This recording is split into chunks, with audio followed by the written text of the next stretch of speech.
going to talk about artificial intelligence, transhumanism, and other things that very few of the American people know much, if anything, about. And really, a day doesn't go by much without a news story somewhere reporting some amazing breakthrough in artificial intelligence, otherwise known, of course, as AI.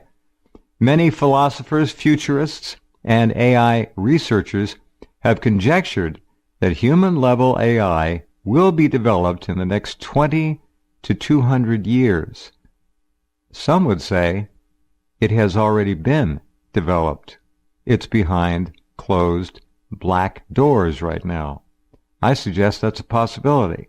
If these predictions are correct, it raises new and sinister and very dark issues related to our future in the age of intelligent machines. Intelligent machines. We've seen science fiction movies about these things. We've written about them. We've read about them in science fiction classic novels. It's all true. It's all happening. Science fiction is rapidly science fact. Artificial Superintelligence is the name of the book.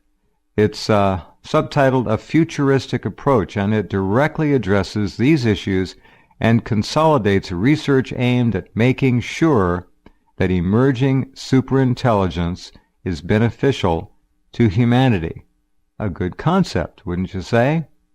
While specific predictions regarding the consequences of superintelligent AI vary from potential economic hardship to the complete extinction of all of us, many researchers agree that the issue is gigantic, and it's not going to go away. Dr. Roman V.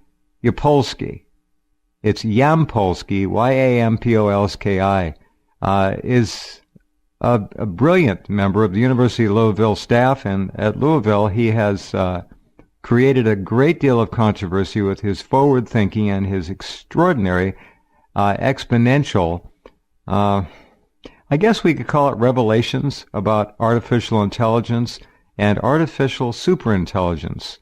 A Futuristic Approach is the book on the table tonight. Dr. Yapolsky, welcome to the program, and thank you for being here. Well, thank you so much for inviting me, Jeff. You're welcome. University of Louisville, not often thought about as a home of AI. And in your work, Dr. Yapolsky, what about AI at Louisville? Is it a big issue there, or is it something that you have pioneered and kind of created under the umbrella of the university itself?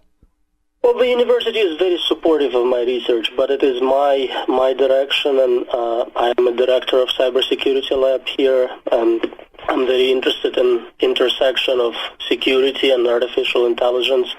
Not too many people work in that area in general. Not many computer scientists, surprisingly, a lot of philosophers, but very few cybersecurity experts. You're a scientist in a field that we think of as intelligence, artificial intelligence. It's a very subjective term in a way. I don't know how you define it. I don't know where it's going. Is it something that Dr. Yampolsky is already out of control? Some people say that. So the definition of superintelligence is any system which is more capable than all people in all domains. It's better not just at one specific thing, like your calculator is better at math, but it's really better at everything. That's pretty scary. I don't think we've got to that point quite yet, but it might happen pretty soon, sooner than a lot of people suspect it will. Not 200 years. Unlikely. I would be surprised if it didn't happen in the next 20. What do you think's going on in what they call black ops, behind the closed doors with unlimited funding? Now, they've been at this a long time. I'm sure you have contacts who talk to you privately. I don't want to know what they say to you. But really, what is your best guess, as much as you can divulge and disclose right now, about the extent of progress in the world of artificial intelligence, which can do, as you just said, everything? So, obviously, having a lot of computational resources helps. Having, as you said, almost unlimited resources helps a lot. Usually that means they are a few years ahead of where the public is kind of allowed to know what's going on. So if you think about something like NSA, having access to quantum computing technology, you can probably guess that they're just a few years ahead of the rest of us. Well, at the rate of research development, a few years can be a hell of a long time. All right, and it's a first mover advantage. Whoever gets there first will have a lot of dominance in that domain. Is there a race? It used to be an arms race. I guess there still is an arms race, a new one now, but is there an AI race? And if so, where are the centers of artificial intelligence research that make the most news or are the most important? So there are two types of competition. One is in military applications. So countries like US, China compete in cyber warfare. Who better develops, robots, intelligent hacking tools. And the second war is commercial. Google versus Facebook, who's developing better machine learning algorithms, who can apply them best to commercialize, big data, private data. My question would be, you mentioned Google and Facebook. I am personally convinced, without any necessarily rock-solid foundation, that they are working often hand-in-hand, arm-in-arm with the military-industrial congressional media complex in this country. I don't think that you can separate those particular entities completely, can we? Well, we saw some revelations from Snowden about government forcing some of those corporations to participate through court orders. Right. I don't think there is desire to participate, but sometimes they have to provide certain information, like the case with Apple and unlocking the iPhone for FBI. Well, the funny thing about Apple is they had already cracked iPhones and other Apple products for the NSA and the CIA apparently dozens of times in the past, and I still can't figure out what all the noise in the media was about, because they have a record of doing that in the past. And ultimately, the CIA and the intelligence establishment took that phone and got it cracked by apparently an independent. Right, so always in the past it was a particular case. We need this iPhone unlocked, this particular crime. Whereas what they wanted this time is a general backdoor, so anytime they want to go in, they can go anywhere, anytime. Okay. All right. Where are we on the timeline, in your view? Now, we've talked about 20 to 200 years. In terms of really having to worry about artificial intelligence, is it beginning to show the dimensions of the potential that could create a true threat to humankind? Can you see that in your mind? I assume it's in the book. I haven't read it. Artificial Superintelligence, A Futuristic Approach, is one of the most important books ever written on the subject. But where are we? How do you, in other words, let me rephrase this. Do you ever wake up at night sweating from a nightmare or a bad dream, saying, in the dream, oh my God, it's over. They've taken over. They've surpassed humankind. They can recreate themselves. They can replicate themselves. We're toast. A lot of people do. I generally try to remain calm. It helps to think about things rationally, not panic. Depends also on what type of harm you're talking about. We already see a lot of economical issues, technological unemployment. A lot of people are replaced by machines. So that is happening today. Some of the more significant impact is still ahead of us. Where in artificial intelligence are we lacking? Is it in the emotional context? Do we want to teach machines to think through an emotional paradigm while they're making decisions and coming to conclusions? Or do we strictly want them to be sterile in their approach? So there is research on teaching machines to simulate emotions, understand emotions. No one really knows how to implement basic things like make a machine feel pain or feel pleasure. So we still don't know how to make feelings happen. Typically, rationality is a good thing, and we want to create rational machines, but it's important for them to have human common sense, to understand things we want, and not to sort of act like a genie, where you wish for something, but the way genie performs the wish is not exactly what you had in mind. So they have to be trained or constructed to have empathy, compassion, use common sense and compassion, as I said, I think is a key word in this. I don't know how you would begin. I don't understand anything about writing software, programming, how this is done. Are we using traditional software programmers to work with AI, or is there a new paradigm, a new way to program supercomputers for superintelligence that might, on its own, result in some kind of new, we'll call it an emotional filter for these machines to work through that would be something unique to them that we didn't even program them?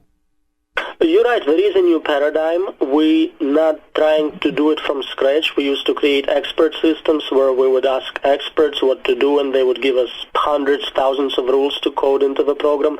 Now we're trying to simulate how a human brain works, create an artificial network of neurons, a deep neural network, and train it on massive data sets. And amazingly, the results we're getting are very similar to what a human brain does, and in many cases much better. In many cases, much better. How interesting. Maybe we'll have a really great president someday, and it won't be human. How interesting. Better than the human brain. The human brain has faults. How would you identify some of the major faults of the human brain that might be surpassed in artificial intelligence? What can a machine do that would better its human counterparts? It's kind of a difficult question, but what do you have? Well, it's actually a very interesting area of research. We call it a cognitive bias, and this is pretty much anything where instead of being rational, you rely on either faulty data or some sort of shortcut. Quite frequently people engage in that. Instead of making decisions based on data, they go with their feelings, with their loyalties, biases, something a machine could be trained not to do. You say could be trained not to do? Right. So that's your bedrock in saying that they may someday surpass the human brain in terms of neural networking and ultimately decision making. It wouldn't be messed with and interfered with by biases and other things that do get in the way and cause people to make poor decisions. Very interesting. There is a big push right now to make that software open source, to make it accessible to everyone so people can examine the code and see what's inside of it. So if anytime we have concern about our politicians maybe lying to us, maybe having somebody else's interest in mind, we don't really know until somebody, leaks the data to us.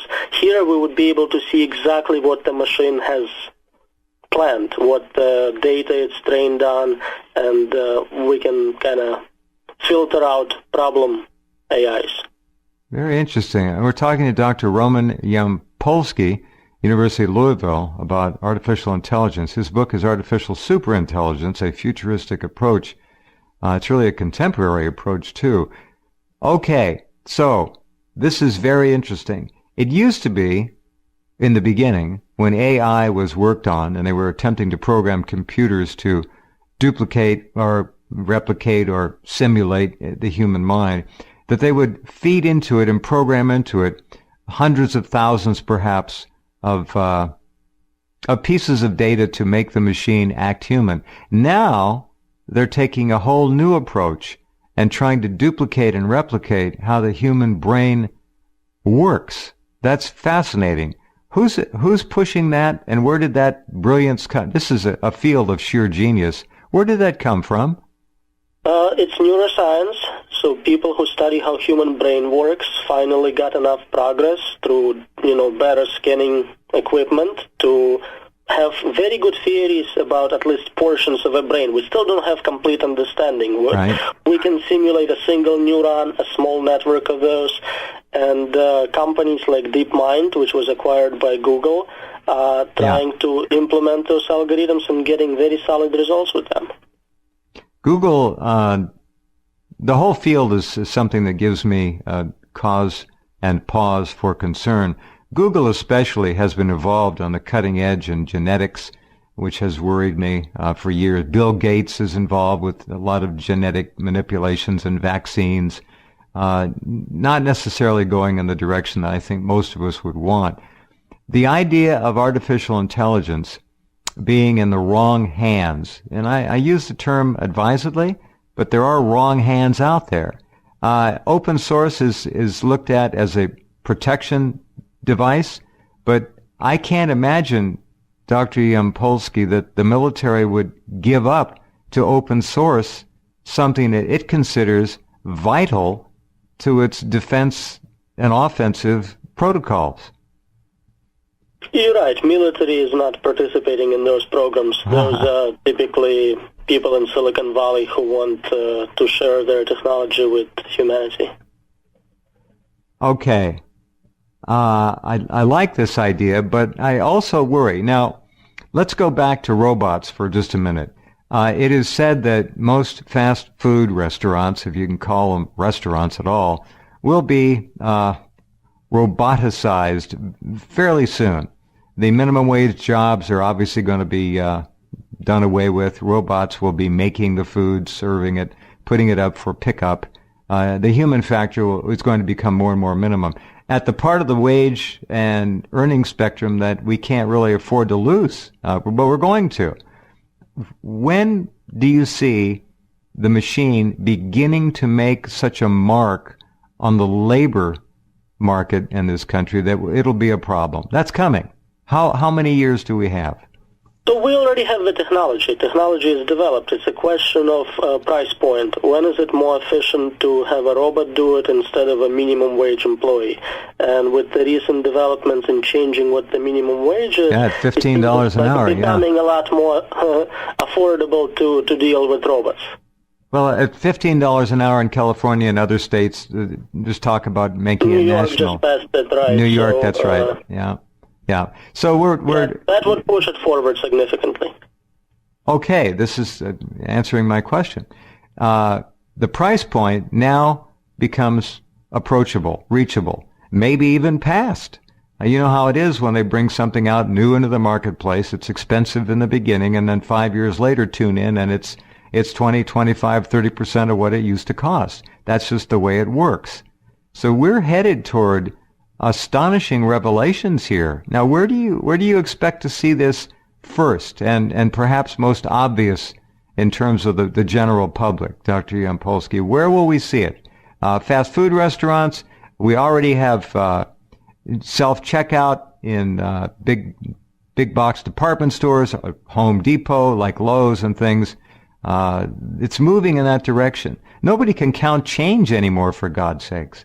So what we're looking at here is big changes. How soon? Really? 5 years? I think the next big change would be self-driving cars. We're going to see it with commercial drivers first, then Uber, taxis, and eventually you're not going to have drivers, period. None at all. And Not at all. It's just unsafe. Yeah. It's unsafe to have a human driving a car. A machine controlled by AI is much safer. It can communicate with other machines. It doesn't get drunk. It doesn't get sleepy. It doesn't get tired.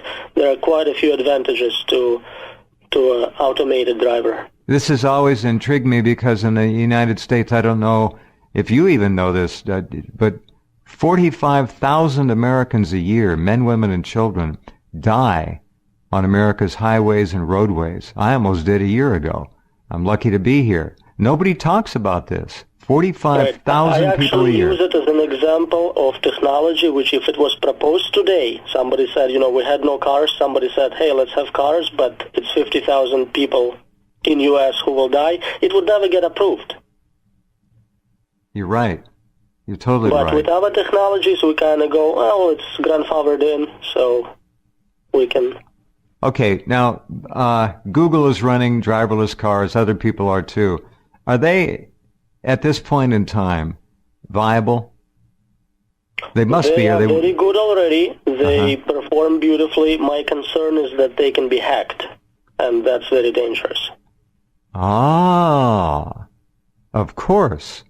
So now somebody can take control of your car, maybe multiple cars. If it's a terrorist network, that could create significant problems.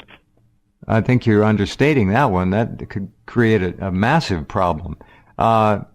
Think of kidnapping, automobile murder. We already have autocides in this country. People decide to kill themselves and take others with them. This is something that's not talked about either. But we are very close to having a very competent self-driving automobile right now. Yes? We have them already. They're being tested right now. Okay. Are you contacted much, Dr. Yampolsky, by the military at this point? I don't want you to disclose anything. I don't mean to pry, but the military is always involved with universities. That's where much of their research is done. Are you seeing that at the university level very often? Well, typically most funding for AI research comes from the military. Maybe not me specifically, but in general, that's the main funder of such research. And not surprisingly, a lot of development goes into military robots, drones, automated weapons. Right. Okay. We'll talk more about that aspect in just a few minutes with Dr. Roman Yampolsky as we continue a fascinating conversation. Stand by.